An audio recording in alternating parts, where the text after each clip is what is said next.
365 Days of Horsemanship, day 142. I'm sorry this is late. Look at that beautiful sun coming through. I'm going to try and capture it for this video because I think it's super lovely. Yeah, I'm sorry this is late. I just have been super duper busy. I have a lot going on and I'm just trying to keep on top of everything, and be a little bit kind to myself in the process as well. So day 142 was the last day of Elsa's clinic, and it was a really incredible experience all around. To be honest, it was a really incredible experience. On the last day, we had a really amazing demonstration of Elsa's itching pattern that she talks about. It's on her Patreon actually, which is super good. And I say that like wholeheartedly. Elsa's Patreon, I think, is one of the best subscription services done by a trainer that I've ever seen. It's really amazing value for money, and there's so much on there. And one of the things she talks about is this itching dilemma, which is about how do you, using freedom-based training, provide for your horse's needs and itch them and be a good friend without them becoming concerned. And she says that she was taught this by some donkeys in Portugal some time ago. And we had a really amazing demonstration at the clinic by this Arabian horse who was very high energy, as they often can be, very unpredictable, very fast, and itchy. And so they ended up with his owner. He ended up in this pattern where she would introduce the nose to hand, which is a really fascinating cue that's taken me ages to understand. And I'm sure that Elsa has said this to me loads of times before, and I've just not really understood it, because it's not really a cue that you see a lot in other horse training. So the nose to hand, so if you offer out your hand and they touch it with their nose, is like you're offering to make life easier for them. And I'm like, what do you mean by that? You know, like, what does that even mean? But so my understanding of it at this point is it's an opportunity for the horse to let you know that they're getting concerned.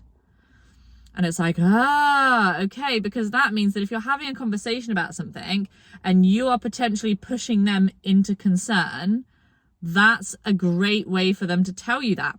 And the way that you train that is by offering it to them and doing something they really like, because you're offering it to them, and then what happens next is you make them feel more comfortable. You reduce their concern. And so then when they get concerned, they'll look to you to reduce it by offering to touch your hand, because then they think you're going to reduce their concern. And one of the really great ways to train this is with itching. I think that Elsa trains it in other ways, but for me, where I'm at with Lawrence, who's super itchy, which was my whole dilemma before I went, this almost feels like the missing piece that I kind of need. So basically the pattern with this Arabian horse was this. So owner offers hand, Arabian horse touches, nose to owner's hand. The owner then scratches her horse, leaves before it's too long or overwhelming, and by that, like the horse is starting to move his feet again. So you leave before then, you keep walking around, you're looking for your next place of flow or curiosity. Probably the curiosity is going to be about you. You offer the nose to hand again, they touch the nose to hand, you scratch them again, rinse, repeat. And this Arabian horse, man, like so quick, like literally 2 or 3 times, and he's like, boom, touch the hand, touch the hand, touch the hand. And it was amazing to see this horse that, you know, this lady had been struggling with for a couple of minutes with this itching thing, and it had been kind of getting worse and worse. And this is like a normal pattern for this horse, that he just gets really concerned about stuff and then frustrated, like loads of horses do. It was amazing to see how doing this pattern consistently for like 5 minutes, this horse like forgets that he's even itchy, because it's not about being itchy, it's about the mindset. It was like, it was huge, like mind-blowing moment. It was really super, really super. And that, you know, that for me is like my presiding memory of the 4th day of Elsa's clinic. But I think that, you know, what I really feel overall that I've taken from this clinic is I think when Elsa came, I think when Elsa came in May to organised equestrian, April, May, and I played with Lawrence and Mia, I feel like I remembered the technique. I was convinced that this method of training could work for my end goals. At the New Forest in July, I feel like I honed my techniques, like my timing and my feel got much better, just like mechanically. I had a better understanding of what behaviors I was looking for and how I'm supposed to react to those behaviors and what those behaviors look like. In Poland, I think when I look back on the clinic, what I really learned from it this time, is a really much deeper understanding of what I'm trying to achieve. I'm just about to take Elsa's 8-week course, which is amazing.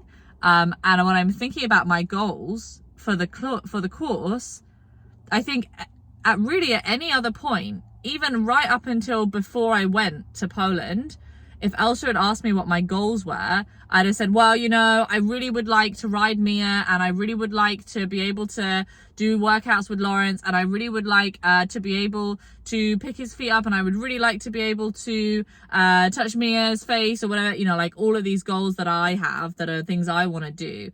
And now it's like the only goal that I have when I come to the session is to build curiosity. That's my only goal. Is I come and I'm like, if I just focus on rewarding as much curiosity and influencing as much curiosity as I possibly can in this session, and rewarding curiosity as often as I can, and seeking curiosity and training curiosity as much as I can, everything else will fall into place. All of it will happen to me without me needing to be so direct line about wanting it to happen. And if I continue to, because the thing is, it's like stage 1 is you help them feel more curious. You build their curiosity muscle about things that are easy.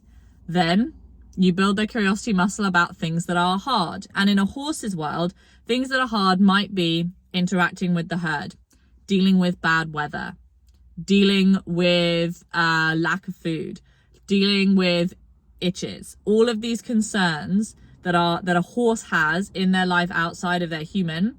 Some of those things are going to be easy for them. Some of those things are going to be hard. It might be hard for some horses to deal with problems in the environment. It might be hard for some horses to deal with the herd leader. It might be hard for some horses. You never know what it's going to be. Some horses might have difficulty thinking about themselves or noticing where their body is in relation to other things. And so then you start to work on helping the horse feel better about those things.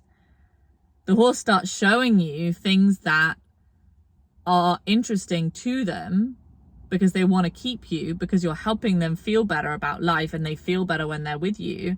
And at some point they ask you, what do you want to do? And if I've not got to that point where that horse is asking me, what do you want to do? The only goal I should have is to create or to cultivate curiosity. And the techniques that I use absolutely can be physically setting me up for the aids that I might use with my assertive leadership, where they're going to say to me, what do you want to do? And I'm going to say, well, shall we go backwards? And absolutely the curiosity that I've created about that place that I'm going to touch them for that cue is part of the techniques I'm going to use on the way. But when I'm using the techniques, my goal is not to prepare them to back up. My goal is for them to be curious. And that's really what I've taken from this clinic, is that I've just really cleared my mind of all of these different goals and ideas and things I want to achieve. And I'm just like, I just want you to be more curious about life. I just want you to feel better about everything. And I want you to do it while I'm here with you. And that's such a freeing, simple mindset to have. And it's really just helping me to feel positive about my sessions, because it's with both of my horses. With Mia, less so. It's harder to cultivate curiosity in Mia than it is in Lawrence. So Lawrence and I are further down the road, and I think he's kind of venturing into showing me things at the moment. We're kind of like in stage 2, where he's like, well, let me show you, because I got all these itches, man. Everything is itchy and my body hurts and all these things. And he's showing me all these problems now. And so now it's my job to help him with these things. But even with Mia, you know, if I have the patience, it is easy, but also difficult, but it's simple to know what I'm looking for. And yeah, and I am so, I mean, amazed and grateful and inspired by the fact that I just can't seem to get enough. I love Elsa's work. I'm a real idealist. I'm a real like utopian gal. I want to like, I really resonate with that sort of motivational quote that is, be the change you wish to see in the world. And for me, I really like to live as much as possible in the world that I think that we should live in. And I don't like to make compromises on things really in life wherever I can. If I can have the best possible outcome or the best possible situation, then I like to do that. And for me with the horses, freedom-based training is so idealistic, and I love it so much because it works. You know, it takes a long time, but actually the more you do it, the faster it becomes, because you're feeling timing get better. And so it's kind of addictive because you're also kind of tackling this really slow process, and the better you get at it, you know, the better you're feeling timing get, the faster you can train those things. And yeah, I really enjoy it. I'm really just, the more I do it, the more I'm inspired by it, which is so amazing too, because, you know, I've definitely found before that I get to a place with a training method universally really, where there's bits that I understand or bits that inspire me, and then bits that I don't really understand or they don't resonate with me as much, or I think, oh, that works, but I just kind of wish it was different than that. Like, is that it, you know, or is that this or that? And whereas with freedom-based training, I don't feel that way. And there's such a place for dominant training, such a place. And actually, the more I learn about freedom-based training, interestingly, the more comfortable I'm getting with dominant training as well. There was definitely a time where I just really didn't want to do any of it at all, and I didn't see the point of it at all, and I didn't see the value of it at all. And now I definitely feel that it's not my preferred way of training as much as I can, but also I feel more comfortable accepting the compromises now and saying this is an opportunity where I need to use dominant training because I need to take care of this, or because I need to take care of that. And I feel more comfortable being in that leader space and saying, I am the leader here. I am the human. I have a cognitive awareness of your foot, Lawrence, that needs to be dealt with. And so today I'm going to put the halter on, I'm going to bring you up, and it's going to be okay. And we're going to do it. And I appreciate the way you feel. And I'm going to do my best to help you feel better. And I'm going to do my best to be a strong leader. And I feel so much more confident in that leadership space now, because of the work I'm doing with freedom-based training, which is really great. And sort of like might seem from the outside to be like a bit of a contradiction.